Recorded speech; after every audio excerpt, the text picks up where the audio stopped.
Kalfat is a quiet farming community. Many people have left to find work elsewhere. It's not the kind of place you'd expect to find the family of one of the most powerful men in Britain. But this ruined building was the home of Conservative Party leader Boris Johnson's great-great-grandfather, Haji Ahmet Riza Effendi. The house next door is still owned by distant relatives, and more of them can be found in the village. Of course, we want Boris Johnson to be the Prime Minister of the UK. We even watch him on television and want him to be Prime Minister. We hope it happens, but we don't know how it will all turn out.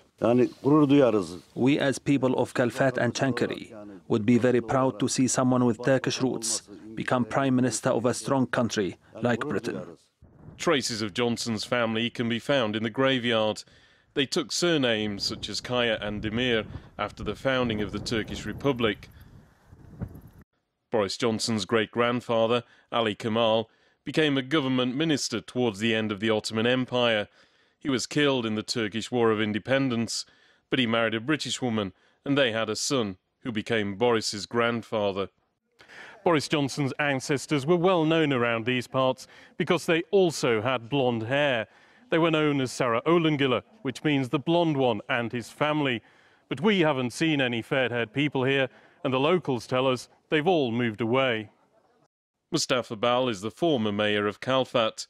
He met the Conservative leader in the British capital in 2012 when he was mayor of London and credited his re-election with his Turkish roots.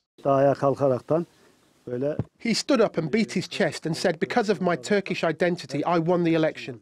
He said that his opponents had tried to use his identity against him. He said that because his roots are Turkish, he could not be elected mayor. But he said because of his Turkish background, he won with a larger majority. Boris Johnson's relatives in this village hope he'll pay a visit, now that he's Prime Minister, to reconnect with his Turkish heritage. But it could be a while. With Brexit looming, the new Conservative leader looks to have plenty on his plate. Andrew Hopkins, TRT World, Kalfat, Turkey.